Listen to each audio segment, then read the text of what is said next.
História 1. Enviada por Aurélio que vive. Carmo do Rio Claro, MG. Eu nunca contei isso para ninguém da minha família, porque ainda hoje não sei explicar o que realmente aconteceu naquela casa antiga onde morei quando era adolescente. Só de lembrar, sinto aquele friozinho subindo pela coluna, igual ao que senti na primeira noite em que percebi que havia algo muito errado ali. A casa ficava numa parte mais isolada do sítio do meu avô, construída no começo dos anos 1900. As tábuas do chão eram largas, escuras, gastas pelo tempo e sempre rangiam, mesmo quando ninguém estava andando. Às vezes eu me pegava olhando para o corredor, achando que tinha visto algo passar. Mas, na época, eu culpava a minha imaginação. Eu tinha 15 anos, passava muito tempo sozinho e, sei lá, pensei que era coisa de cabeça. A primeira noite de verdade, a que mudou tudo, aconteceu num agosto frio pra caramba. Eu tinha ido dormir e acordei com um barulho vindo do cômodo ao lado, que era o antigo quarto da minha bisavó. Um som ritmado, como se alguém arranhasse a parede de madeira por dentro. E eu digo por dentro mesmo, atrás da parede, não na superfície. O som era abafado, áspero, como unhas secas raspando contra algo mais duro. No começo fiquei deitado, imóvel, tentando entender. Depois de um tempo, o arranhar parou, mas veio outra coisa. Passos, lentíssimos. 1, pausa. 2, pausa. 3, e sempre o mesmo intervalo. Só que não vinham do corredor. Pareciam vir debaixo do assoalho, como se alguém estivesse caminhando lá embaixo da casa, mesmo ela sendo apoiada em pilares baixos, com espaço suficiente só para uns gatos passarem. Quando contei para o meu avô de manhã, ele só disse: "Essa casa é velha, Aurélio." Ela fala. Madeira velha sempre fala. Eu quis acreditar. Muito mesmo. Mas naquela semana tudo piorou. Eu passei a sentir um cheiro estranho sempre que entrava no quarto da bisavó. Um cheiro de pano úmido guardado por décadas, misturado com um perfume adocicado, antigo, algo que não dava para identificar. O vento não entrava naquela parte da casa, mas as cortinas mexiam. Não era um movimento forte, era como se alguém passasse a mão por trás delas, devagar, só o suficiente para elas balançarem um pouquinho. Numa tarde, enquanto eu estudava na mesa da cozinha, ouvi meu nome sendo chamado bem baixo, vindo lá do corredor. Era uma voz feminina, sussurrada, abafada, quase saindo junto com o vento. Eu pensei que fosse a minha avó, mas quando respondi, ninguém apareceu. Fui até o quarto deles e ambos estavam lá fora, no quintal, conversando com o vizinho. Eu lembro claramente da sensação que tive, como se algo estivesse muito, muito perto de mim, observando. Na terceira noite, aconteceu a pior coisa. Acordei porque senti alguém tocar meu tornozelo. Eu dormia coberto até o peito e sentia nitidamente a pressão de dedos frios apertando minha pele. Não de leve, mas firme. Quando olhei para o pé da cama, vi só o escuro. Aquele escuro pesado, tão denso que parecia ter volume. O toque durou uns 3 segundos, depois sumiu. Eu puxei as pernas para perto do peito e fiquei sentado, totalmente acordado, respirando rápido. Minutos depois, ouvi o arranhar na parede de novo, mas agora era mais forte, mais rápido, como se algo estivesse desesperado para sair de lá de dentro. Eu senti meu corpo inteiro paralisar. O som vinha da parede do meu quarto, não mais do quarto da bisavó. Parecia se mover, arrastando-se por trás das tábuas. E então parou exatamente atrás da cabeceira da minha cama. Eu não tive coragem de encostar a cabeça na parede pelo resto da noite. Na manhã seguinte, falei para minha avó que queria dormir no quarto deles. Ela riu no começo. Mas quando contei do toque e do arranhar, ela ficou séria. Muito séria. Seu avô não gosta que eu fale dessas coisas, mas sua bisavó não partiu em paz. Ela disse, enquanto cortava o pão devagar. Ela ficou trancada naquele quarto por meses, antes de morrer. Depois disso, ninguém mais dormiu lá. Aquilo me gelou por dentro. Tudo começou a fazer sentido de um jeito horrível. Resolvi que naquela noite eu enfrentaria o que fosse. Levei uma lanterna para o quarto, deixei meu tênis virado para a porta, como diziam ser bom para afastar coisa ruim. Eu estava desesperado, e me deitei cedo, tentando não pensar. A casa ficou em silêncio profundo, aquele silêncio de roça, sem carro, sem vizinho, sem nada, só o vento varrendo o mato de vez em quando. Era perto de 2 da manhã quando ouvi novamente os passos debaixo do assoalho. Mas dessa vez eram mais rápidos, mais pesados, como se algo tivesse ficado impaciente. Meu coração começou a bater forte. Liguei a lanterna, apontando para o chão. As tábuas vibravam de leve a cada passo. Eu queria gritar, mas a voz não saiu. Então, do nada, os passos pararam. A madeira ficou imóvel.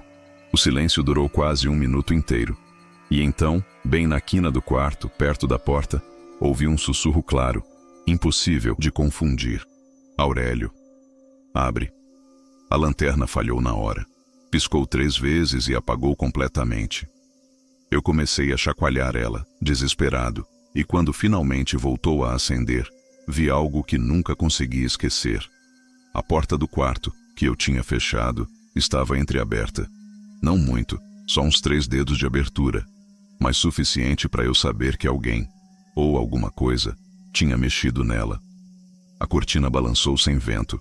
As tábuas perto da parede começaram a estalar, como se alguém estivesse pressionando por trás. Aquele perfume antigo, adocicado, ficou tão forte que eu quase engasguei. E no meio disso tudo, eu vi, pela fresta da porta, um olho. Um olho muito velho, muito fundo, olhando direto para mim da escuridão do corredor. Eu não vi rosto, não vi corpo. Só o olho, imóvel, como se estivesse colado ali, esperando minha reação. Eu me levantei num pulo e saí correndo. Nem lembro de ter aberto a porta. Só lembro de passar por ela e correr até o quarto dos meus avós, batendo sem parar. Dormi entre eles naquela noite, tremendo como criança pequena.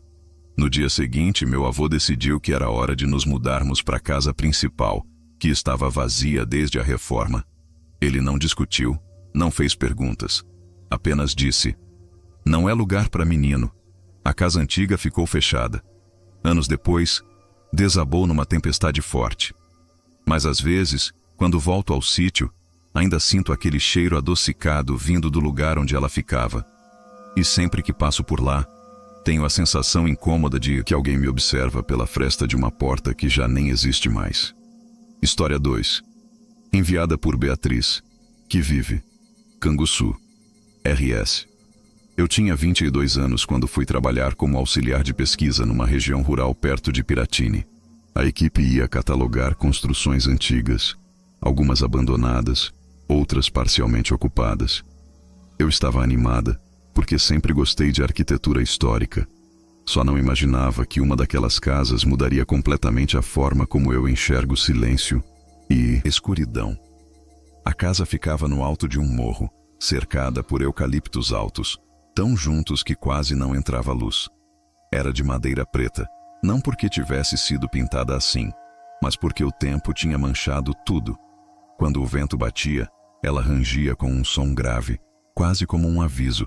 A gente brincava dizendo que era a casa mais mal-humorada do projeto. Na primeira visita, notei algo estranho. Não havia aves por perto. Nenhuma. Era comum em área rural ouvir pelo menos uma saracura, um quero-quero qualquer coisa. Ali, nada. Só um silêncio abafado, pesado, como se estivesse grudado na pele. A porta principal estava emperrada, então entramos por uma lateral. O ar lá dentro era extremamente frio, muito mais do que no exterior. Um cheiro de madeira molhada misturado com poeira antiga me fez tossir logo de cara. A casa tinha 2 andares, mas a escada parecia prestes a desabar. Ficamos apenas no térreo, fazendo fotos e anotações. Eu me afastei um pouco da equipe para examinar um corredor estreito. A madeira do chão ali era diferente, mais nova que o resto, como se tivessem substituído um trecho. Quando me abaixei para observar, senti uma correntezinha de ar subindo por entre as frestas. E isso me incomodou mais do que deveria. Aquela casa era completamente fechada. Não havia motivo para ter vento vindo debaixo do assoalho. Voltei para a sala e continuei trabalhando, mas sentia algo estranho, como se o corredor me chamasse. De vez em quando, ouvindo bem atentamente, eu achava perceber um som leve, repetitivo, como algo batendo. Toque, toque, toque naquele trecho do chão. Quando perguntei aos colegas, ninguém ouviu nada. Eles riram e disseram que eu estava impressionada com a atmosfera. 3 dias depois, voltamos para registrar detalhes estruturais. Eu fiquei responsável justamente pelo corredor. Passei boa parte da tarde ali, medindo o rodapé, avaliando rachaduras. Em um momento, me deu vontade de empurrar a tábua mais nova com o pé. Para minha surpresa, ela afundou um pouco e voltou, como se houvesse um espaço oco grande logo abaixo. No mesmo instante, o toque, toque, toque recomeçou, e dessa vez alto o suficiente para meus colegas ouvirem. Todos ficaram parados encarando o chão. O som vinha debaixo da casa num ritmo lento, mas firme. Foi aí que eu percebi outra coisa. O cheiro de madeira úmida tinha ficado mais forte. E também tinha um perfume adocicado, quase imperceptível, mas familiar. Demorei alguns segundos até lembrar de onde conhecia. Era parecido com lavanda velha, do tipo que minha bisavó usava no guarda-roupa. O colega que coordenava a pesquisa decidiu que seria perigoso continuar no corredor. Talvez algum animal preso. Ele disse, ou o piso está cedendo. Ninguém discordou. Saímos e fomos para outra construção naquele mesmo dia. Só que eu não fiquei em paz. Era como se a casa tivesse ficado incompleta dentro de mim, como se eu precisasse entender aquele som. E eu sei que não deveria ter feito isso, mas eu voltei sozinha na semana seguinte. Cheguei no fim da tarde, com o céu já ficando alaranjado atrás das árvores. O silêncio ao redor estava ainda mais profundo. Senti pela primeira vez que não era um silêncio natural. Era um silêncio provocado, como se algo ali dentro estivesse esperando para ser ouvido. Quando abri a porta lateral, o ar gelado escapou como um sopro, quase me empurrando de volta. Eu entrei mesmo assim, com a lanterna na mão. A casa parecia maior quando vazia, e os rangidos da madeira ecoavam como se viessem de quartos distantes. Fui direto ao corredor. O cheiro adocicado estava fortíssimo, como se alguém tivesse derramado essência de lavanda no chão. A madeira mais nova parecia úmida, quase viscosa ao toque. Iluminei a superfície e notei que ela estava ligeiramente arqueada no meio, como se tivesse sido empurrada por baixo. Eu não sabia se era coragem ou estupidez, mas resolvi pressionar a tábua com mais força. Ela cedeu. Desceu uns 3 dedos, e quando subiu de volta, ouvi o toque. Toque. Toque tão forte que recuei assustada. Mas não era só isso. O som subia acompanhado de outro ruído, menor, irregular. Algo parecido com respiração. Respiração fraca, ofegante, abafada pela madeira. Naquele instante, meu corpo inteiro se arrepiou. A casa ficou completamente quieta, como se prendesse o ar comigo. Eu tremia. Queria ir embora. Mas alguma coisa em mim, quase como um impulso externo, me fez abaixar e aproximar o ouvido da tábua. Eu ouvi. Uma voz extremamente fraca, rouca, como se estivesse vindo de muito fundo, sussurrou uma única palavra. Fecha. Eu recuei com tanta força que bati as costas na parede. Minha lanterna caiu no chão e apagou. A escuridão tomou conta do corredor, e o cheiro de lavanda se tornou quase sufocante. Era como se algo estivesse subindo por baixo do assoalho, aproximando-se, empurrando, tentando alcançar a superfície. E aí, no escuro completo, ouvi vindo bem atrás de mim, do outro lado do corredor, uma segunda voz. Essa não era fraca. Era firme, quase irritada. Eu disse para você fechar. Quando virei a lanterna de novo, tremendo, o corredor estava vazio, mas a tábua tinha abaixado sozinha, e agora permanecia presa, como se algo lá embaixo segurasse. Eu corri. Saí tropeçando pela porta lateral, desci o morro sem olhar para trás. Só parei quando cheguei ao carro e travei as portas, mesmo sabendo que isso não adiantaria nada contra, seja lá o que fosse aquilo. No dia seguinte, a equipe decidiu remover a casa do catálogo. Justificaram que estava instável demais para estudo. Eu nunca contei o que ouvi, mas às vezes, quando sinto cheiro de lavanda muito forte em algum lugar, mesmo em ambientes completamente diferentes, sinto o mesmo arrepio subindo pelas costas. como se alguém ainda estivesse lá embaixo esperando que eu volte para fechar a tábua direito. História 3. Enviada por Caio que vive, Buritis, R.O. Eu fui caseiro por quase 10 anos antes de acontecer o que vou contar. Já tinha visto cobra entrando em galinheiro, onça rondando o curral, árvore caindo do nada. Mas nada, absolutamente nada, me preparou para aquela casa antiga que aceitei tomar conta por pura necessidade. Era um casarão de 1920, totalmente isolado, enfiado no meio de uma mata densa. O dono aparecia só a cada 2 meses, mas queria alguém lá para manter a estrutura respirando, como ele dizia. Na época, achei estranho. Hoje entendo. A primeira vez que vi a casa, senti um desconforto que não conseguia explicar. A fachada era enorme, com janelas altas, e tinha um alpendre largo sustentado por colunas rachadas. A madeira era já quase cinza de tão velha. A mata ao redor parecia crescer inclinada para dentro, como se estivesse tentando engolir o lugar de volta. O ar era úmido, pesado, mas o que mais me chamou a atenção foi a ausência de som. Nem cigarra, nem pássaro. Só silêncio. O dono me entregou um molho de chaves diferentes, algumas tão antigas que pareciam enfeite. Evita entrar no porão. A madeira de lá é podre, ele disse, quase sem olhar para mim. Eu nem sabia que tinha porão. Na primeira semana, quase tudo foi normal. Eu limpava o alpendre, capinava um pouco do mato, alimentava os cães. À noite, ficava na cozinha ouvindo rádio, já que sinal não pegava ali. Dormia num quartinho lateral, com janela pequena e cama de madeira.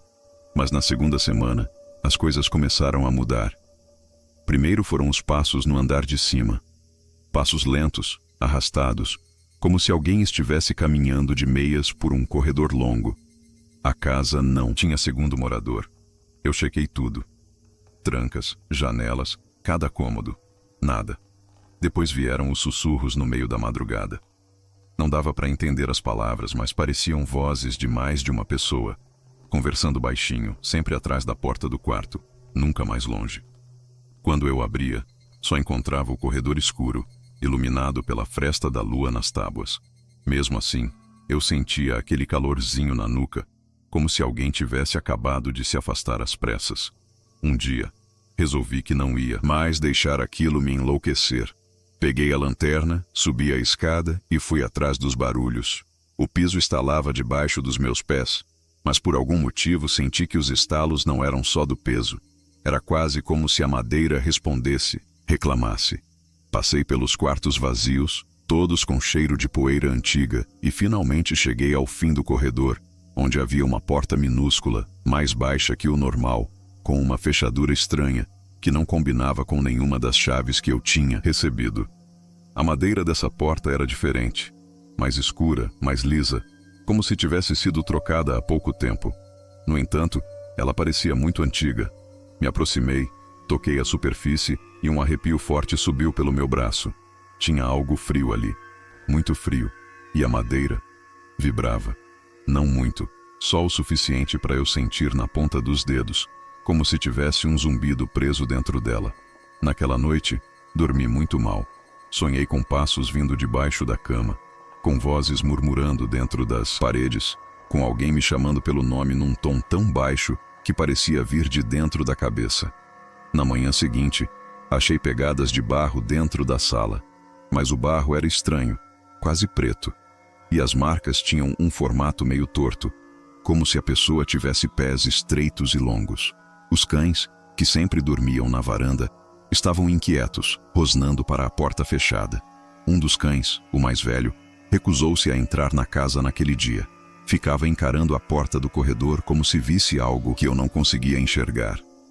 Foi a partir disso que comecei a reparar em outro detalhe. A luz dentro da casa nunca parecia natural. Mesmo ao meio-dia, com sol forte lá fora, o interior continuava esverdeado, sombrio, como se a mata ao redor cobrisse as janelas com uma sombra permanente. A casa parecia querer manter tudo apagado. Na terceira semana, ouvi algo que me fez perder o chão. Eu estava no alpendre afiando uma faca para os serviços do dia, quando escutei alguém me chamar lá de dentro com voz clara, masculina. Caio, vem cá. Eu me levantei na hora, sem pensar. achando que o dono tinha chegado sem eu perceber. Seu Marcelo? Chamei. Silêncio. A voz veio de novo. Aqui em cima.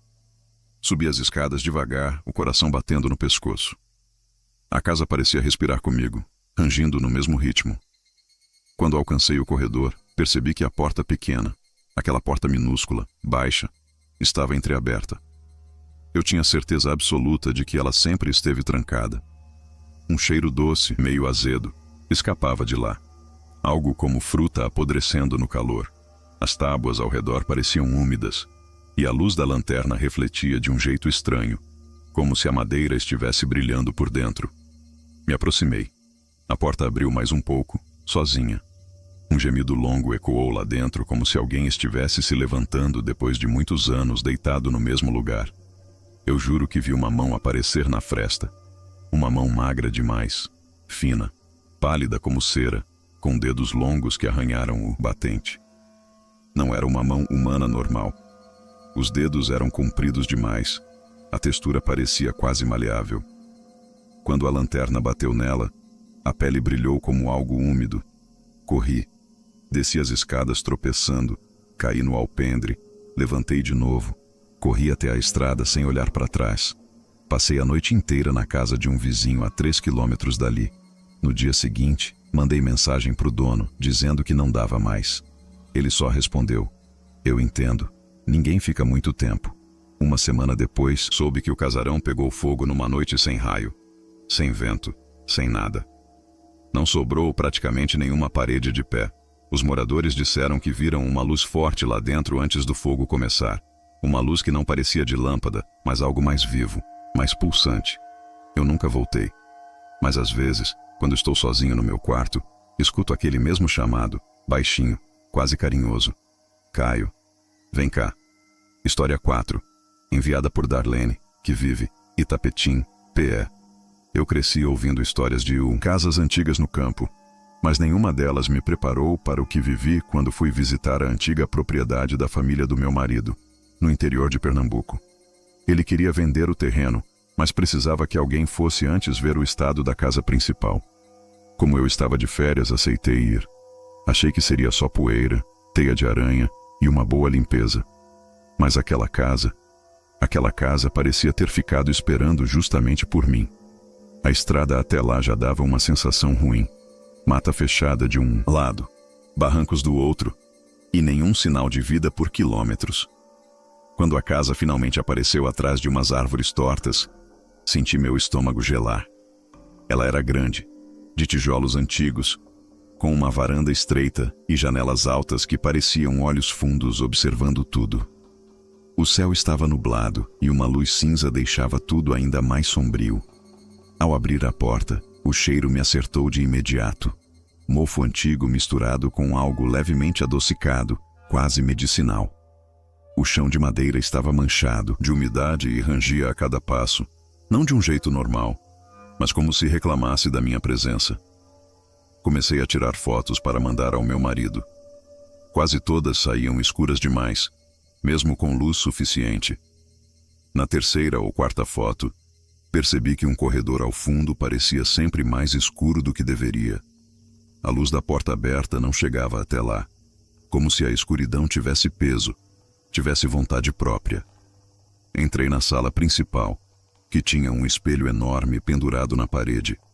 A moldura era entalhada, lindíssima, mas a superfície do espelho estava opaca, como se fosse coberta por uma película antiga.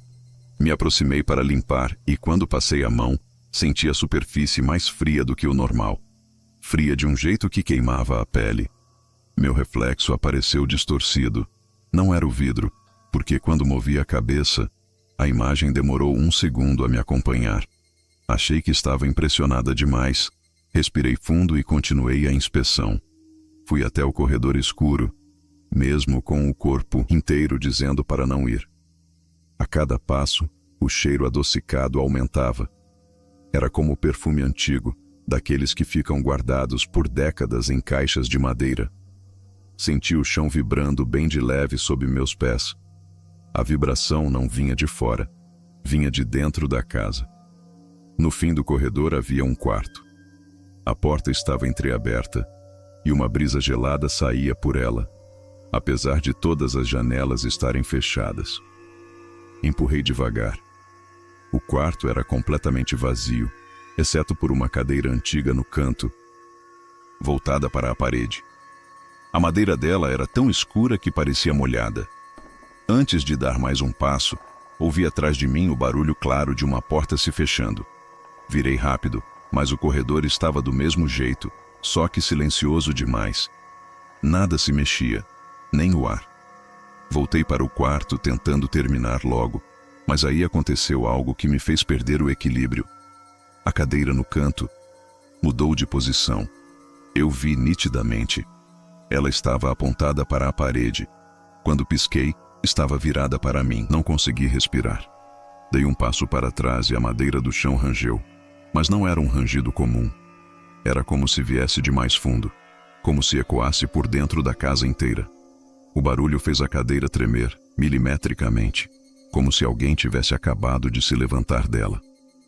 Decidi sair dali imediatamente. Mas quando fui voltar pelo corredor, percebi que ele estava mais escuro que antes. Muito mais. Era como se a sombra tivesse engolido a luz da porta da frente. Me apressei, tentando não correr. Foi então que ouvi o som. Vinha das paredes, 3 batidas lentas, profundas, como algo tocando por dentro da estrutura.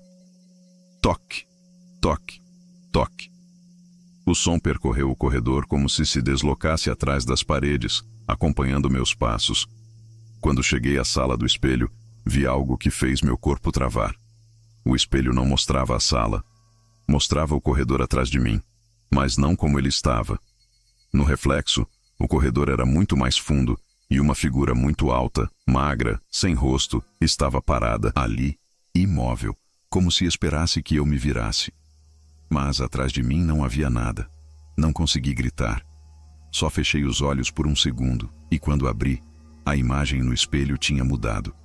Agora mostrava a cadeira desse quarto e alguém sentado nela. Só que não dava para ver o rosto, apenas a silhueta, curvada e completamente imóvel, como se me observasse. Larguei a câmera ali mesmo e corri para fora. A porta da frente, que eu tinha deixado escancarada, estava apenas entreaberta. Empurrei com toda a força e me joguei para fora, respirando aquele ar úmido do campo como se fosse a primeira vez que respirava de verdade. Não olhei para trás. Entrei no carro, dei partida e saí derrapando pela estrada de terra. Mas isso não foi o pior. Horas depois, quando já estava em casa, meu marido me ligou dizendo que recebeu automaticamente as fotos que eu tirei, aquelas que ficaram escuras demais. Ele disse que em todas elas, inclusive as tiradas antes de eu perceber qualquer coisa, aparecia nos índices de corredor uma sombra alta, fina, parada sempre no mesmo lugar. Só que eu juro, quando tirei as fotos, o corredor estava vazio. E desde aquele dia, todas as vezes que vejo meu reflexo em vitrines, em vidros de carro, em qualquer superfície mais escura, demoro um segundo para acreditar que estou sozinha no reflexo, porque sempre tenho a sensação de que, em algum momento, aquela figura vai aparecer atrás de mim, do jeito que apareceu no espelho daquela casa.